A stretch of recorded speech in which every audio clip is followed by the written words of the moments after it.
Jamen, tak for indbydelsen til at komme herop. Jeg bliver jo interesseret, når at der ringer nogle frivillige mennesker og laver sådan en dag som det her, og det vil jeg selvfølgelig gerne være med til at bakke op om. For det er jo det hele det handler om, der hvor vi står nu. Jeg vil lige sige lidt om min baggrund også for at blive biodynamisk landmand. Jeg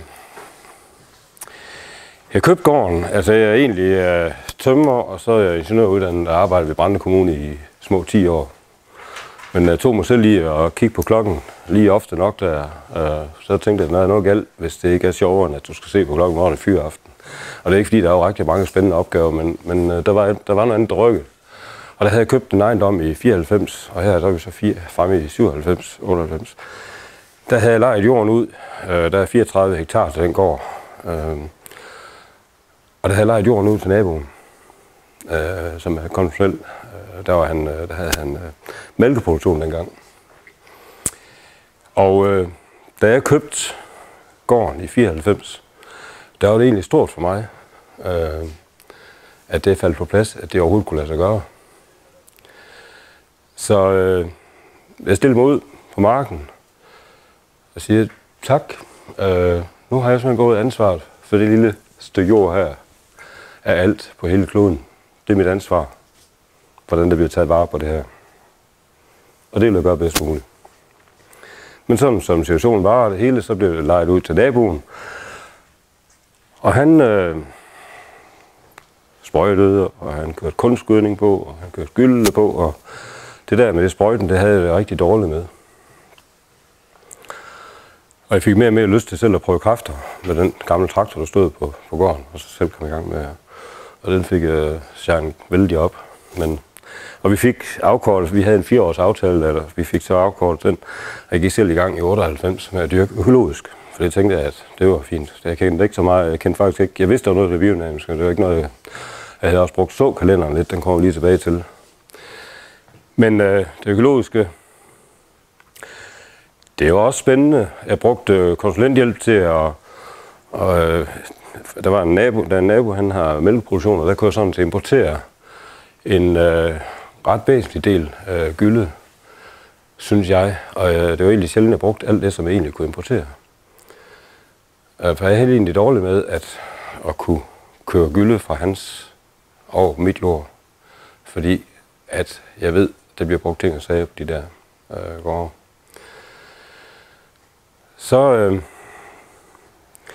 Så kalenderen, nu har jeg ikke engang taget en med, men det er en lille kalender, som der er en dame i Tyskland, der laver. Hun har siden hun var helt ung arbejdet med at sætte så tidspunkt i relation til planternes udvikling. Og det gjorde hun på den måde, at hun så en række radiser, der 1, der 2, der 3, og registrerede, hvordan står planeterne. Hvordan udvikler planterne sig. Og gentage, og hun fandt ud af, at der er et mønster mellem, hvordan om månen er aftagende eller tiltagende, og hvordan planeterne står. Sådan at, når de står på en bestemt måde, så udvikler bladene sig mere, på en anden måde, så udvikler roden sig mere, og på en anden måde, så udvikler blomsten og blad. Der er sådan de 4 kategorier. Så ud fra hendes kalender, fordi det blev jo en kæmpe viden, hun fik samlet sammen der, sådan at hun igennem mange år udarbejder den kalender, som alle biodynamikere og andre med interesse for det, kan gå ind i kalenderen og sige, i de her dage, fra klokken det til klokken det, der er det mest hensigtsmæssigt at så gulerødder, for eksempel, fordi at der er det mest udviklende for roden, eller kartofler, eller. Og den kalender, den har jeg egentlig brugt, for jeg har egentlig altid haft en evne til. Kom indenfor. Til at få jord under neglene, uanset hvor lille en lejlighed, hvor lille et værelse, så har jeg få noget jord at arbejde med, for det er ligesom en naturlig del for mig. Og der har jeg også brugt den såkalender, og har haft en rigtig god fornemmelse af det, fordi at det er en, hvad skal man sige, en lille del af det med at forbinde de større kræfter med det der i jorden, med planterne og det hele. Men det har bare været sådan en god fornemmelse. Det er ikke sådan, fordi jeg kunne se, for jeg har ikke lavet forsøg og sådan noget på det tidspunkt. Men så sker det i 2005, der arrangerer Biodynamisk en studietur derned til Mariatun. Og jeg synes, i det der økologiske, jeg havde, at der manglede noget helhed. Og stadigvæk, jeg havde meget lyst til, at der skulle arbejdes med kræfter. Altså de der spirituelle, hvad skal man sige, jordens kræfter og de kræfter, der er i universet. Jeg vil gerne have mere fornemmelse af at have det arbejde bedre ind. Og så jeg siger ja til at tage med på den tur derned. Og det var en stor begivenhed. Den var så stor, at TV MidtVest, de skulle med i bussen på vej derned af. Og de hoppede så af, da de havde lavet nogle interviews og stødte sig til dernede, kom ned til os og tog nogle optagelser dernede også. Fordi jeg var den eneste i Region MidtVest, der var overhovedet tænkt på biodynamisk på det tidspunkt. Det, der gjorde stort indtryk dernede, hun var 93 år på det tidspunkt. Hun holdt foredrag og stod for det der, det var sådan en større familieforetagende. Hun holdt foredrag om aftenen, og hun viste blandt andet, hvordan hun lavede olie og fuldt olie, hvor hun havde fuldt såkalenderen, og olie, hvor hun ikke havde fuldt såkalenderen. At man kunne tydeligt se forskel, at de olie, hvor hun havde fuldt såkalenderen med tidspunkt, og så skulle der sprøjtes nogle forskellige præparater, det vender vi også lige tilbage til. Men i hvert fald arbejde fuldstændig overensstemmelse med, hvad der er mest optimalt ud fra såkalenderen med videre. At den olie, den står fuldstændig gylden og klar, hvor de andre, de stod mere sløret og uklar, sådan gradvist overad. Det var det ene. Det andet, altså det var så rent menneskeligt, kan man sige, at der må være op midt om natten og være med til at forberede suppen der til at vi skulle have noget at spise dagen efter. Men dagen efter, der var vi så ude og se deres marker.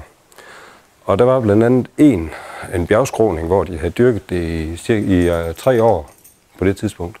Og det så bare frodigt med kartofler og jordbær og grøntsager der. Historien på den bjergside, det var, at da de havde startet, syntes de, at det kunne egentlig være sjovt at have en analyse, der siger, at det her er udgangspunktet. Så de tog en klump af det her materiale og sendte ind til altså bare jorden? Ja, jorden. Ja. Hvad sagde jeg?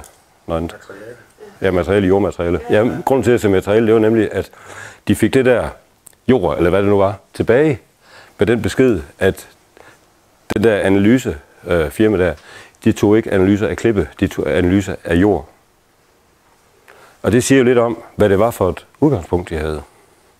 Og jeg tænkte, hvis de kunne få en bjergside med det udgangspunkt gjort så frodigt, som det tydeligvis var i løbet af så få år, så kunne jeg også have gavn af at bruge de principper på min sandjord nede ved Brande. Det, plus en hel masse andre gode ting på det sted, sammen med, at vi besøgte nogle andre gårde på vejen hjemme. Og blandt andet et sted, hvor de laver frø, Bingenheimer, og det er et sted, jeg vil anbefale, hvis I går ind i og skal arbejde med det her, og købe frø dernede, biodynamiske frø, fordi de har han bliver jo et andet kapitel igen, det kan være, at vi får tid til at vende tilbage til det, men Bingenheimer, I kan google det selvfølgelig. Biodynamiske frø er meget høj kvalitet. Jeg har brugt frø dernede fra siden. Hvor de forædler og arbejder, men på naturlige måder. Der er ikke noget med krydsninger og hvad skal man sige, hvor de lidt kunstige måde, man arbejder i det konventionelle med hybridfrø og sådan noget. Det er noget værd noget, det er ude i nogle steder der. Men hele indgangen til at arbejde med landbrug og arbejde med naturen, det sagde mig rigtig meget. Der var så meget, jeg kan godt sige hjerte, altså der var så meget indføling med jorden og med dyrene og hele. Og der var meget samarbejde med institutioner, der var mange børn på mange af de gårde. Altså enten var de ude at hjælpe eller på besøg, eller de havde samarbejde med skoler. Altså, de var meget involveret i det sociale i de små samfund. Men der var også en landmand, som tilfældigvis lige den aften, som vi var der, der stod det i et generationsskifte. Men det var sådan en ældre landmand, og han sagde, at vi skulle være bevidste om det ansvar, vi har som producenter, for altid at fremstille det bedst mulige produkt til vores forbrugere. Det sagde mig så meget, fordi forbrugerne jo efterhånden, så er der ved at være noget at vælge mellem. Der er jo konventionelt, der er økologisk og biodynamisk, og så diverse inden for kød, der sætter det også flere og flere mærker på, så det bliver sådan ikke nemmere og nemmere, men vi har som udgangspunkt, der har vi som producenter virkelig ansvar for at gøre det bedst. Den tog jeg også meget til mig, og sagde, at det skulle simpelthen være mit udgangspunkt. Det skulle være at gøre det, at producere de sundeste og de bedste ting. Og det viste sig også på vejen hjem af, der fik jeg også snakket med nogle af de folk der, og der var nogen, der gerne ville købe gulerødder og så videre fra mig, hvis jeg lavede om. Og så var det jo egentlig oplagt at starte omlægningen der allerede i 2006. Så det var sådan, hvad skal man sige, mine overvejelser omkring det, at sige ja til, at det er simpelthen det her, det er det, jeg vil. Der var nogle kraftige overvejelser omkring, hvad så med gødning, fordi jeg havde stadigvæk importeret det der gylde, og tænkt, at det var nødvendigt for at kunne dyrke noget korn og kartofler, og virkelig få noget udbytte. Så det jeg har nu, det er, der er 34 hektar. Der er økologisk siden 97-98. Og der er kødkvæg, der er et par høns, og der dyrkes kartofler og korn. Kartofler, der kører så mellem 4-5 hektar. Så har jeg lidt socialøkonomisk virksomhed, altså tager folk ud i praktik eller arbejde med unge mennesker. Det at arbejde med grøntsager og arbejde med jord, det er noget, der er utrolig givende, og det at stå og sortere og pakke gulerødder, det kan give rigtig mange gode snakke. Og det at kunne sige, at det her, de gulerødder, vi står her med, det er faktisk nogle af landets bedste. De bliver solgt til blandt andet Solhjulet, en grossist, som nogle af jer måske kender, oppe i Silkeborg. Og herfra bestiller helsekostbutikker og institutioner folk, der vil have biodynamisk og høj kvalitet. Og kunne sige det, og så se, at de der unge mennesker, som ellers ikke vil spise revne gulerødder, de kan ikke få stavlet nok på deres tallerken, når det er ude også. Så det er sådan noget ret bekræftende. Kødkvæg. Noget af det, der er kendetegnende ved de biodynamiske landbrug, det er, at der skal være drøvtykker, eller også kan man have et samarbejde med en anden gård. Fordi det med drøvtykker, de har en speciel, de afgiver, hvad skal man sige, noget specielt til jorden og til stedet.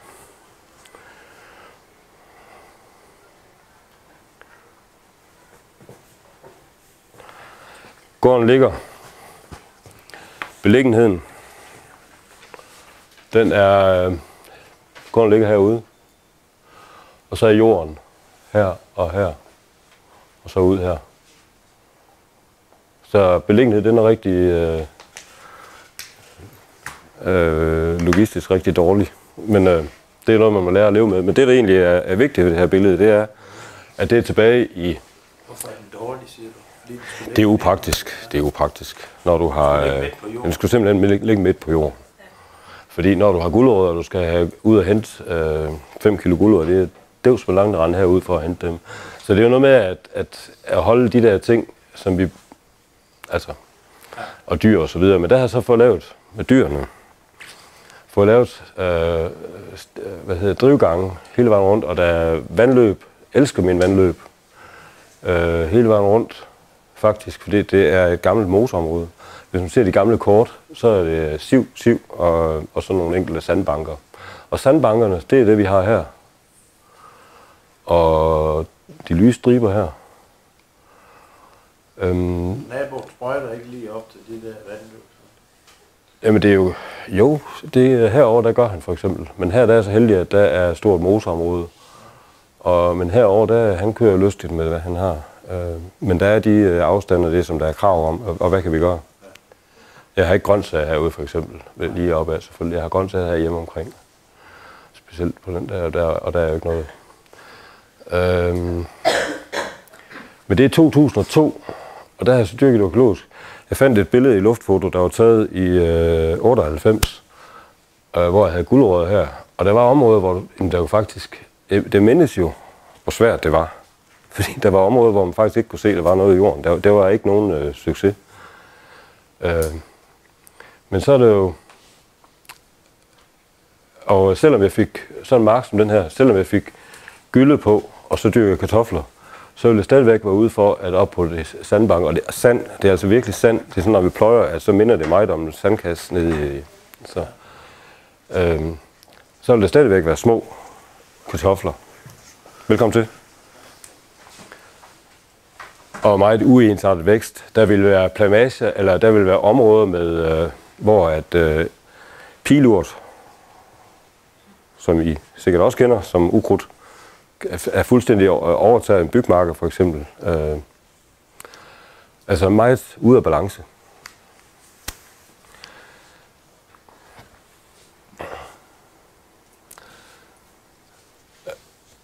Og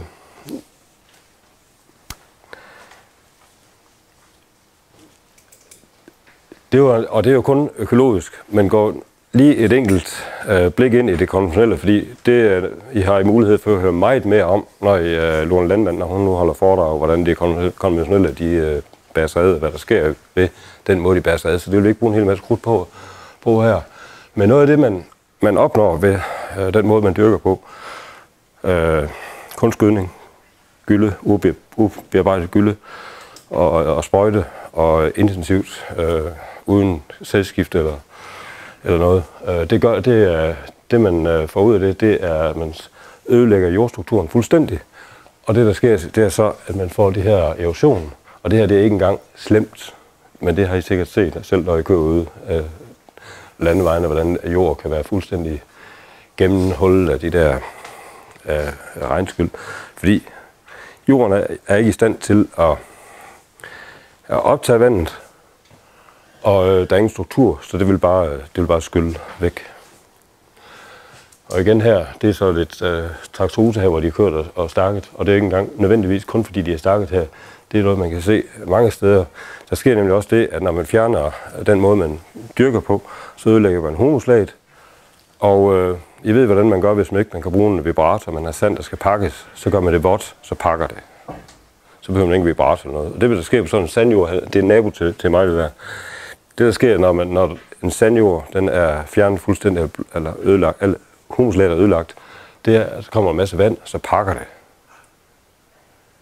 Vi skal også sammenligne med, at når sand, der skal stampes.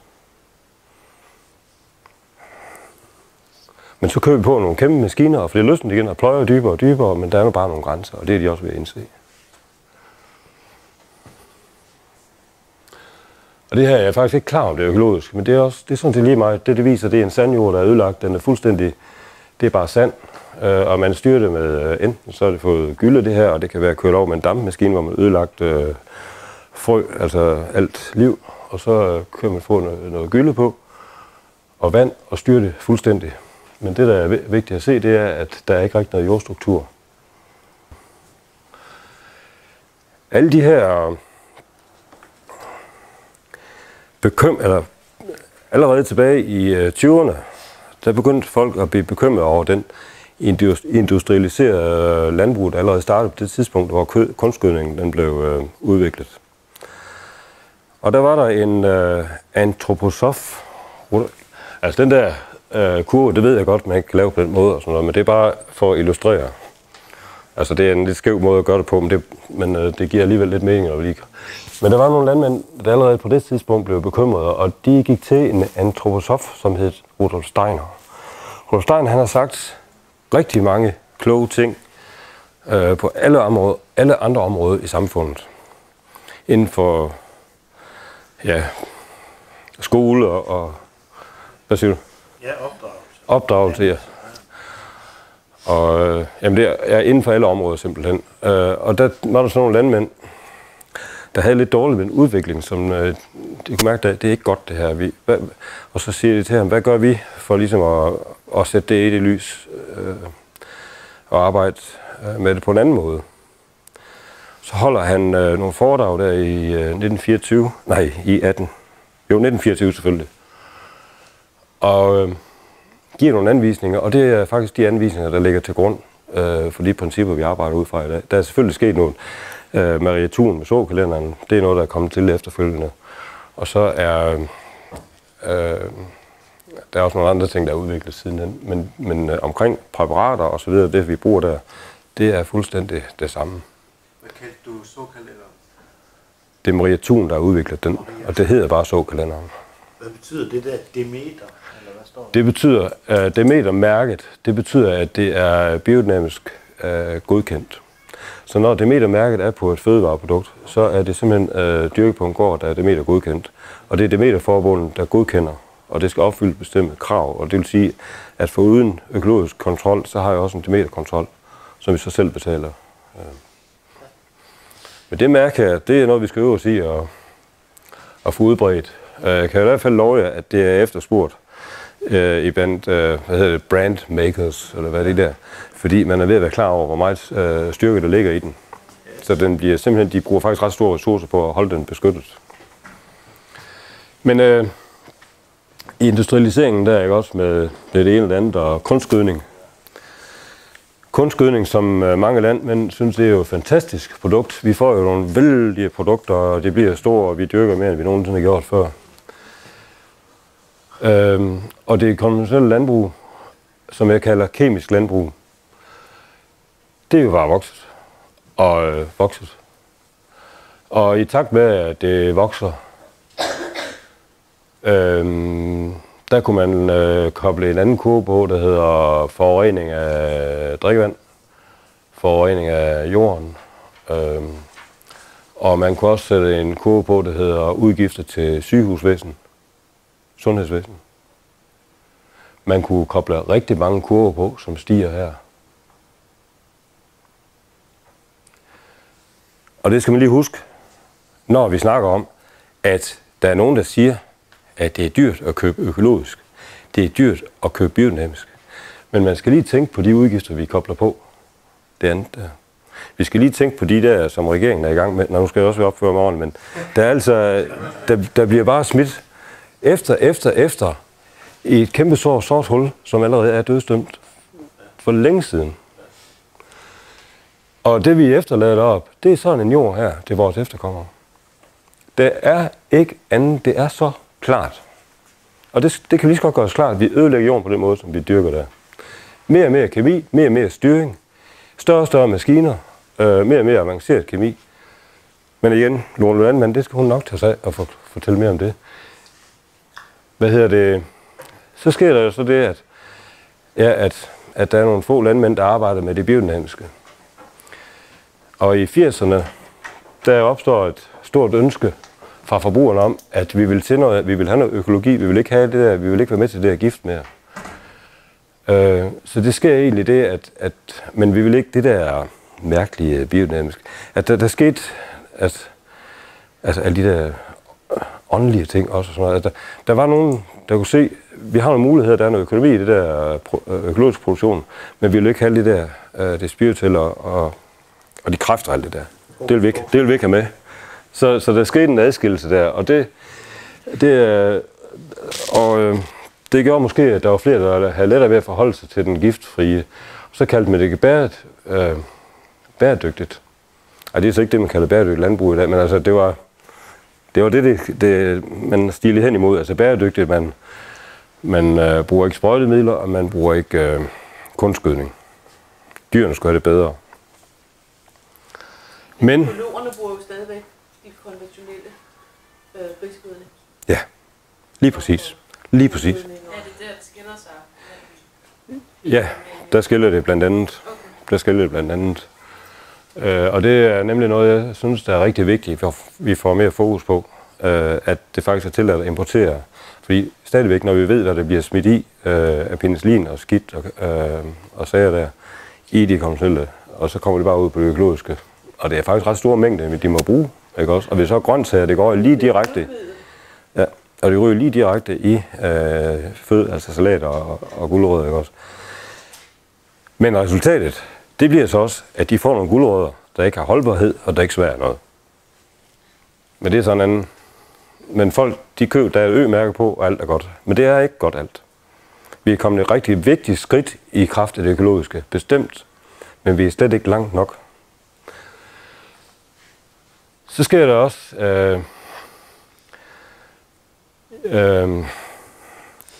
Jamen inden for de sidste år, den kunne jeg godt, nu er det er ved at være 2-3 år siden, jeg lavede den her, den kunne jeg godt hæve lidt.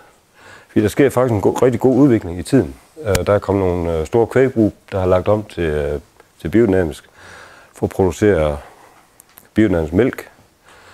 Biodynamisk mælk tåles af 99,9% af de mennesker, der ikke kan tåle mælk, eller mælkeallergikere, de kan tåle biodynamisk mælk.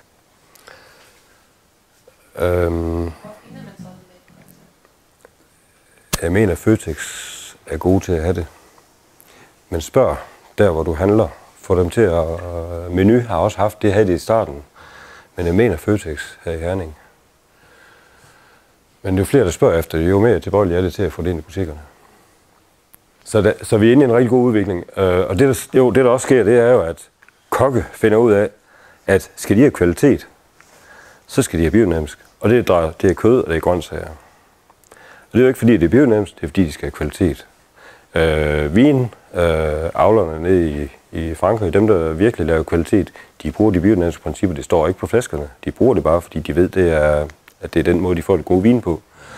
Årstiderne, da jeg var med på den tur dernede, der laver en grøn kasse der, de var med på den tur i 5 ned til Maria Thun og sidder og snakker med ham dernede fra årstiderne. Jamen de har da brugt de biodynamiske præparater i et par år på det tidspunkt. Hvorfor skal I så ikke godkendes og skrive på, siger jeg selvfølgelig, fordi I skal da... Men vi tør ikke, fordi det skræmmer folk væk. Altså, fordi på det tidspunkt, der var det stadigvæk så meget, at man synes, at det var mærkeligt og sådan noget. Så, men igen, de ved, det virker, og de ved, det er den måde, de får de bedste kvalitet på. Det var dengang, de avlede flest grøntsager selv, også årstederne. Men det er bare for at vise, at... fordi så kan man sige hernede, hvis man sådan siger perspektiverne i, at vi bruger den her form. Ja. Jeg vil også meget gerne købe økolog eller biodynamisk. Ja. Jeg har muligheden også i Silkeborg. Ja. Noget, der hedder heksekost. Ja, nemlig. Ja. Der koster en liter mælk, altså 17 kroner. Ja. Ja. Altså, jeg tror, de er nøjes med det økologiske. Ja. Du siger, der er meget stor forskel. Ja, det er der. Og der er stor forskel, hvordan dyrene har haft det også. Det er der altså. Og så vil jeg så også sige, at det er som en personlig mening, at vi skal ikke drikke så meget mælk. Det er sådan noget helt andet. Men jeg kan love dig, når man kommer ind i sådan en... der er en nede ved Esbjerg, der laver hømælk. Altså hvor køerne, de får kun hø. Og komme ind i hans stald, de har horn. Det er også en af de ting ved de biodynamiske køer, de skal have deres horn, fordi det er en vigtig del af deres fordøjelse. Det er en vigtig del af deres kontakt med de universelle kræfter osv. Og kommer ind i den stald, det dufter af hø.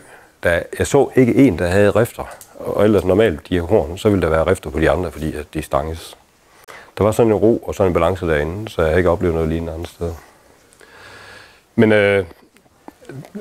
når vi følger den kur og Demeter, så vil vi se, at vandløbene har det godt. Vi vil se, at biodiversiteten på de biodynamiske gårde, der skal der være et vist område, som er henlagt til natur, altså biodiversitet. Så det er noget, man simpelthen har med i reglerne, at man skal tilgodese. Og selvfølgelig, når man bygger jorden op, som vi kommer mere ind i, hvordan vi gør det, jamen så holder vi mere på næringsstofferne, og vi forurener ikke vand. Vi bygger jorden op i stedet for at nedbryde den. Det, der er rigtig væsentligt at forstå omkring de forskellige dyrkningsformer, det er, at hvis en jord den er dyrket konventionelt eller økologisk, vil jeg også sige, hvor at humuslaget det egentlig er ødelagt, jamen så, og man så gøder med gylde eller med kunstgødning, så er planten tvunget til, og hver gang at den er, lad os sige, tørstig og skal optage vand, så er den også tvunget til at optage næring. Vi kan komme til at tænke på de der gæs, hvor de laver for græs, lever der, at de bliver sådan tvangsfodret på en måde. Der er ikke den balance i, at når de har brug for næring, så optager de næring, og når de optager vand, når de har brug for vand, så optager de vand. De bliver tvunget til, og så bliver det sådan en kemisk proces, fordi hvis de så kommer til at mangle vand, så visner de hurtigt. Altså de er simpelthen de er nødt til, og derfor kan vi også se, at der er jo lange forudsigelser, altså man forudsiger i god tid, hvornår der kommer tørke på, så de kommer i gang med vand allerede inden det næste bliver en tørvejr. De er så bange for, at planterne kommer til at mangle vand. Den måde, som væksten er baseret på, det er, at planterne de er afhængige af, at der er vand temmelig snart efter, der er tørvejr. Hvis man har en sund jord, så er planterne i stand, og hvor der er humus, så optager planterne vand, når de har brug for det, og de optager næring, når de har brug for det. Planterne udvikler simpelthen nogle langt flere små hvide rødder, og det vil jeg også vise nogle billeder af, hvor de optager næring fra, og nogle andre rødder optager de vand fra. Man ser nogle planter, der får en helt anden holdning, og man kan lynhurtigt se på en plante, hvornår den er tvangsfodret, og hvornår den har fået en naturlig vækst. Altså kommer du ind på, hvordan du får den humusholdning? Det er lige nøjagtigt. Ja. Jeg vil bare gerne have jer til at være nysgerrig. Og det lykkedes. Så. For det gør vi nemlig ved blandt andet sædskifte og markpleje. Diversitet, ja. Mine græsmarker, der er tilsat forskellige urter, forskellige kløversorter. Og en græsmark, det er ikke bare en græsmark for at få taget slet, det er ikke for kun afgræsning. Det er også for at bygge humuslaget op. Og det vil sige, at i løbet af en sæson, der kan jeg godt finde på at slå græsmarken af én gang, og så bare, hvis den har den her højde, for eksempel lade materialet ligge på jorden, som bare er til føde for regnormer og mikroorganismer, og for at danne et lag. I kan se her, der ligger sådan et lag her, så jorden er ikke åben. Hvis man tænker på en skovbund, så er aldrig en skovbund, der bare er åben. Der ligger altid noget til noget at leve af. Og jeg bruger sådan en græsmarkshave til at trække koklatterne ud med. Fordi når koklatterne er jævnet, for det første så kan jorden ikke optage sådan en klat, men får det fordelt, sådan at jorden kan optage, og græsset kan næres ved det. Og for det andet, så vil køerne heller ikke æde det, der lige er, men hvis det er fordelt omkring, så vil de godt æde det græs.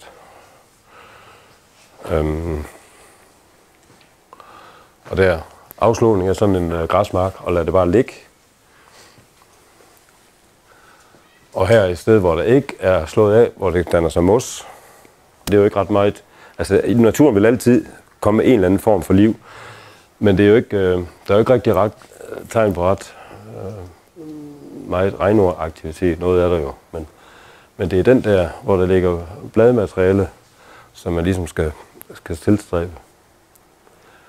Og så får man en frodig græsmark, og man får en jord med struktur og krummestruktur. Og hvis nu tænker på den der salatmark, vi så i starten, der var fuldstændig bare sand, så det vi gerne vil hen til, det er, og især de mange små, fine, hvide rødder her, det er også et rigtig godt tegn. Men i særdeleshed det her krummestruktur.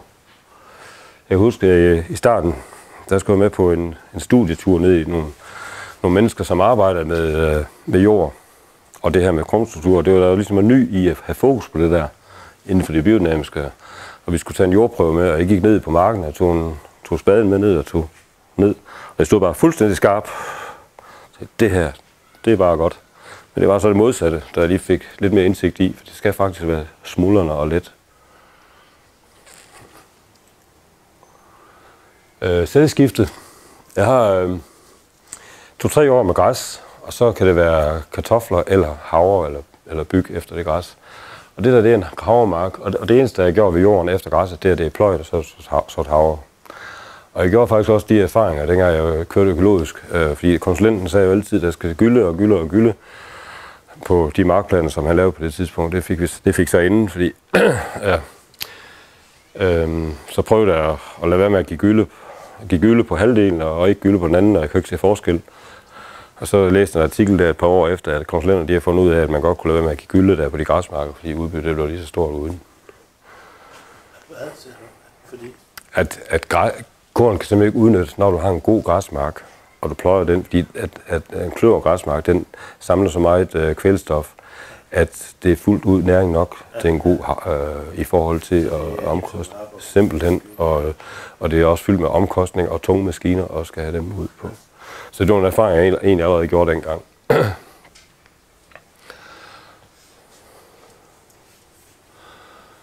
Og kartofler efter græs, det er så noget, jeg arbejder lidt med. Jeg har lidt problem med nogle orm, som måske trives rigeligt godt i, men det kørte fint i nogle år. Men kartofler, og det der er bemærkelsesværdigt her, det er, at hernede på sandbanken, de er fuldstændig ens, om det er her lidt bedre jord, eller, altså det er sandt det hele, det er det. Men her, de står lige så godt her, som de står heroppe. Ensartet efter det bionævnt. Og en triticale her fra sidste sommer. Og det er også bare en græsmark, der lige er pløjet.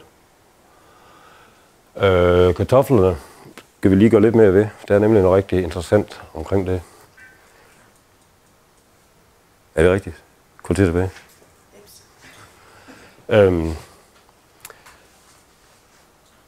Ja, kartoflerne er udtrykt. Det er så, hvis vi sammenligner min kartoffelmark med naboens.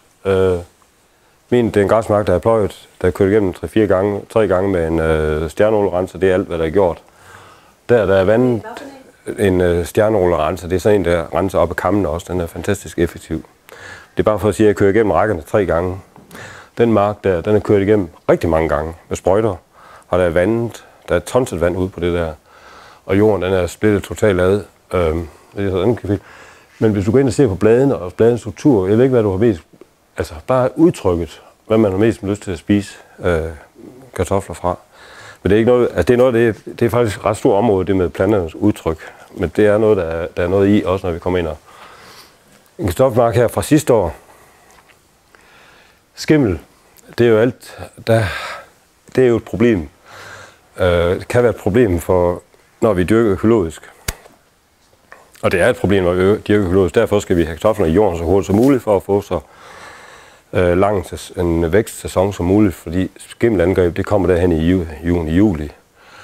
Og der kan de godt falde ret hurtigt. Jeg så en mark, hvor de har givet alt det gylde, de egentlig har fået til hele ejendommen, det har de givet til kartofler, fordi de skulle bare have noget. Og der gik 2 dage efter skimmelangreb, det kom, så var jo bladene visnet væk. De har ingen modstandskraft overhovedet. Den mark sidste år, den så jeg hen i maj, eller jeg lagde kartofler hen i maj. Og normalt så prøver jeg ikke senere end midt i april. Og skimmelangreb kom hen i juli. Og stod faktisk med blomst der i, eller voksede, stod uden at falde helt i, og blev fuldt udviklet til nogle rigtig fine størrelse spiskartofler. Og det er fordi, at kartofler, når planter, der har en naturlig vækst, de har også en større modstandskraft. Det her, det er også kartofler, der er så forrige år. I kan se, de har skimmelangreb, men de vokser videre. Det vil sige, at de kan vokse hen til august, og så stadigvæk få en god spiskartoffelstørrelse.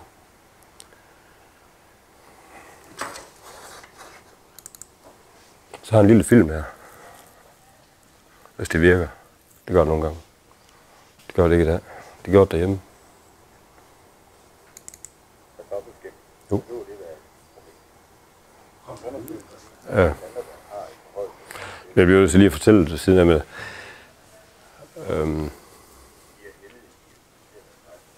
Det er simpelthen for lavt.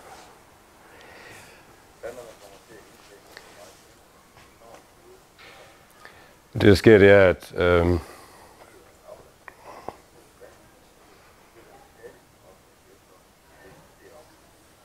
at kartoflerne de bliver angrebet af skimmelsvampene.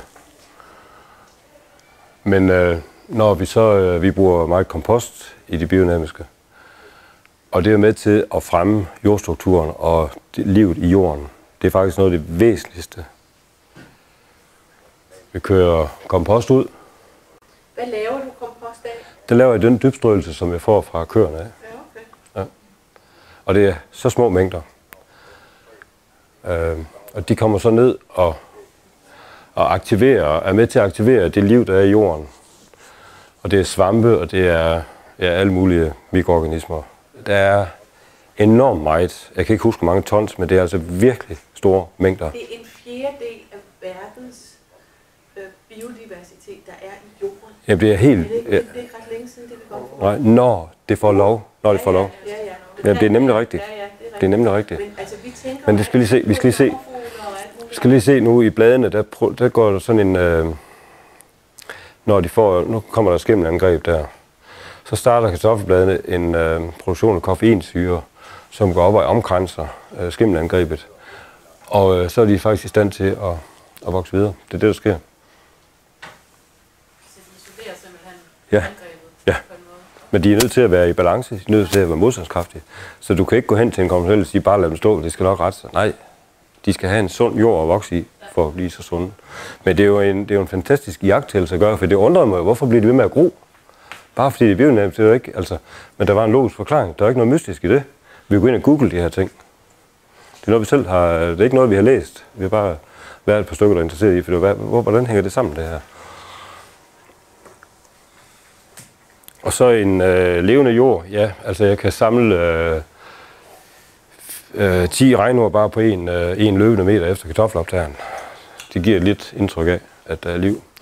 Komposten, der bruger vi kompostpræparater. Det bliver ikke så meget, vi kommer ind omkring det med præparater, men vi laver sådan en god komposthvile eller nedad.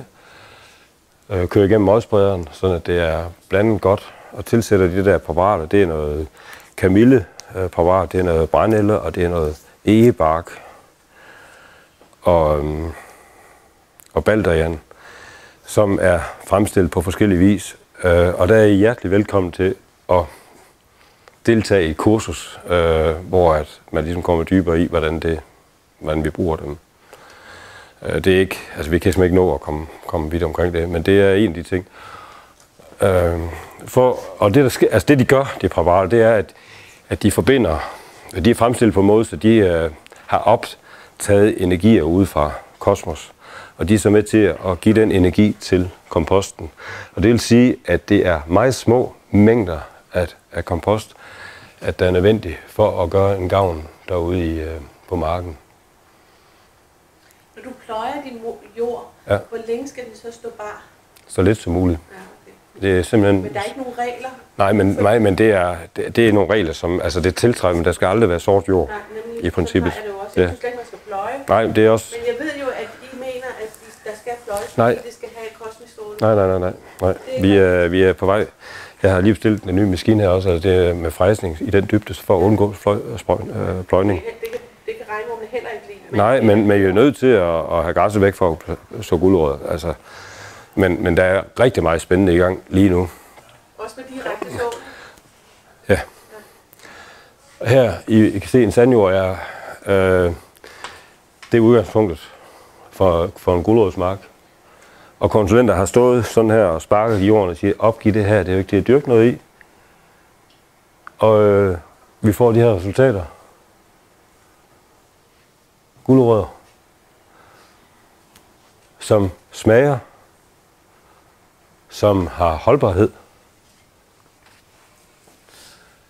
Her, det var faktisk en af de, der var virkelig blev klar over, hvad der var i biodynamisk, hvor at jeg såede, først havde jeg kartofler, så rødfrugter, altså gulerødder, og lige inden rødfrugter, der fik det en lille smule kompost. Og så dyrkede jeg fantastiske gulerødder, såede korn med udlæg i, og tænkte, altså, der kunne altid blive et eller andet, der slår af eller ligge på jorden. Men jeg fik den der, næsten det bedste udlæg, jeg havde haft på det tidspunkt. Og der var ingen problem med... det eneste problem, der var med det der pilurt, det er der, hvor rækkerne ikke lige er nået helt sammen. Normalt så kunne de overtage sådan et helt område. Men pilurten, der stod fint hernede, og bygningen stod her. Og det har ikke fået gødning overhovedet. Og det kørte på, der var jeg sådan ved at være godt overbevist om, det her, det er der virkelig noget i. Og har så siden stødt på et citat fra Rudolf Steiner, hvor han siger, det er ikke mængden af gødningen, det er energien i gødningen, I bringer ud. Så har vi over i noget helt andre ting at arbejde med.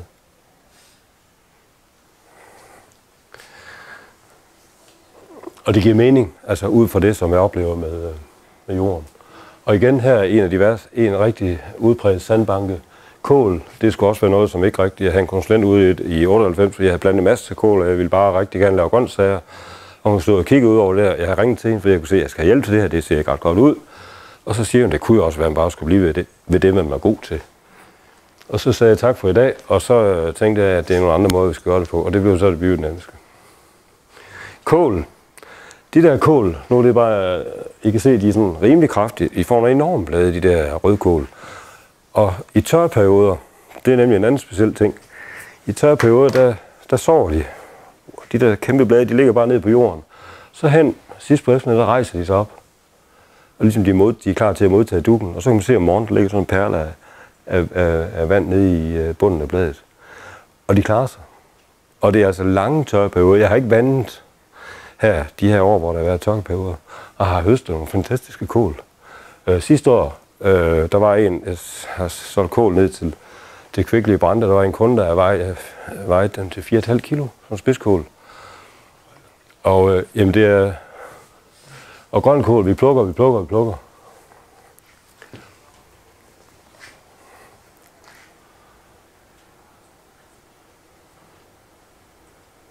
Livskraft.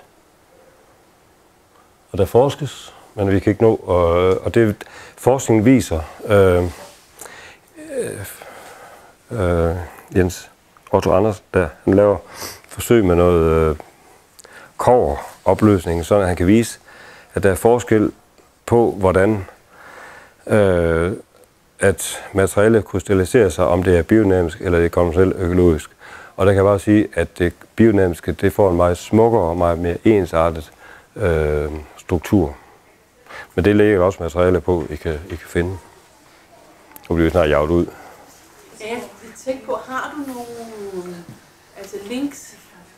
Ja, jeg vil anbefale at gå ind på Biodynamisk Forening. Det er bare, og der kan man få... Der kan I finde alt muligt materialer. Og så vil jeg også gerne sige, jeg har en side på Facebook, der hedder Sans og Smag. Den levende jord, det vil jeg gerne vise jer. Der er vi, når vi tager gulerødderne op. Så snakker vi krummestruktur, og vi snakker om hvide rødder. Og så tænk lige på det sandjord, vi så de der salat stod i starten. Det er der, vi kommer hen, og det er den jord, der er næringen bundet i. Vandet kan sive igennem, vandet kan optages i det der. Og jeg har ikke de der erosion vand, og det er egentlig grundet til, at man piver så meget over, at vandløbene ikke bliver renset. Jamen, det er fordi alt vandet, det skyller derned. Hvis nu jorden var i stand til at optage vandet, så skete det ikke. Det der, det er en levende jord. Det er en levende jord. Den er fuld af mikro og ja, det kan man jo se. Det får ikke bedre. Optager vandet, 1% følelse af humusindhold, det giver 170 kubikmeter. Der vil også en masse CO2, der bliver bundet. Lige præcis, og det er jo egentlig der, vi ender, ikke også? For det er der, vi virkelig kommer til klimaet jo. Afledt vand uden udvaskning, minimal erosion, stabilt og rig fauna og mikroliv og give gode bund for naturlig vækst og sunde planter og CO2-binding. Det er jo der, at vi ender.